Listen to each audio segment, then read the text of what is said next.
વિપક્ષ નેતા રાહુલ ગાંધીના ડોકલામ મુદ્દે નિવેદન બાદ લોકસભામાં હોબાળો. સંરક્ષણ મંત્રી રાજનાથસિંહે દાવાને ગેરમાર્ગે દોરનારો ગણાવ્યો. તો કેન્દ્રીય ગૃહમંત્રી અમિત શાહે કહ્યું, પ્રકાશિત થઈ ન હોય તેવી પુસ્તક વિશે ગૃહમાં વાત કરવાની પરવાનગી નહીં.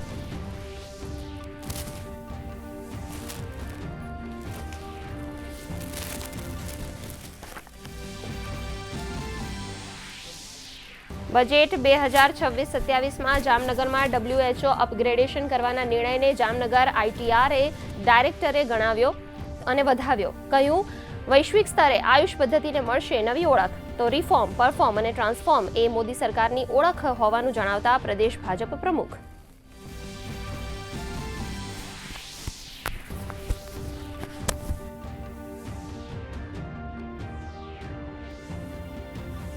ગાંધીનગર ગિફ્ટ સિટી ખાતે સાયન્સ એન્ડ ટેકનોલોજી વિભાગ દ્વારા વર્કશોપનું આયોજન. સાયન્સ અને ટેકનોલોજી મંત્રી અર્જુન મોઢવાડિયાએ કહ્યું, ગુજરાત AI, સાયન્સ અને ઇનોવેશન ક્ષેત્રે વધી રહ્યું છે આગળ. બજેટમાં પણ AI ક્ષેત્ર માટે વિશેષ રકમની ફાળવણી.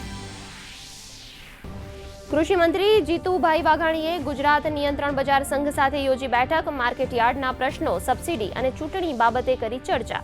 કૃષિ મંત્રીએ સંઘને સ્પર્શતા મુદ્દાઓને કેબિનેટમાં રજૂ કરી યોગ્ય નિકાલ કરવા આપી બાંહેધરી.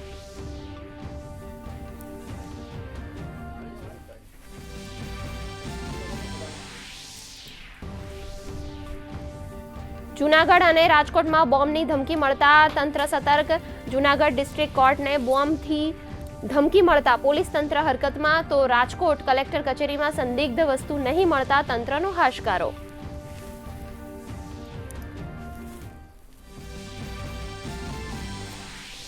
આજે વિશ્વ વેટલેન્ડ દિવસ.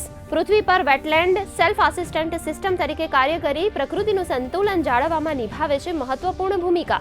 વન અને પર્યાવરણ મંત્રીએ કહ્યું, પોરબંદરના મોકર સાગર અને મોઢા ક્રીક વેટલેન્ડને વૈશ્વિક યાદીમાં સ્થાન આપવા સરકાર પ્રયત્નશીલ.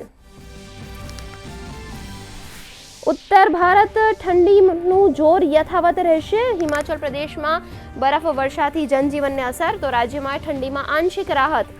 અરવલ્લી, પંચમહાલ, દાહોદ અને મહીસાગરના છૂટાછવાયા સ્થળોએ વીજળીના ચમકારા સાથે પવન ફૂંકાવાની શક્યતા. વાતાવરણમાં આવેલા પલટાને પગલે ખેતીવાડી વિભાગે જાહેર કરી સૂચના. વધઘટના માહોલ વચ્ચે ભારતીય શેર બજારમાં અંતિમ કલાકમાં શાનદાર રિકવરી. સેન્સેક્સમાં 944 આંકનો ઉછાળો. નિફ્ટી 25,000ની સપાટી પર સ્થિર. PSE, મેટલ, રિયલ્ટી ઇન્ડેક્સ વધારા સાથે બંધ. ચાંદીમાં 15,000 રૂપિયાનો કડાકો.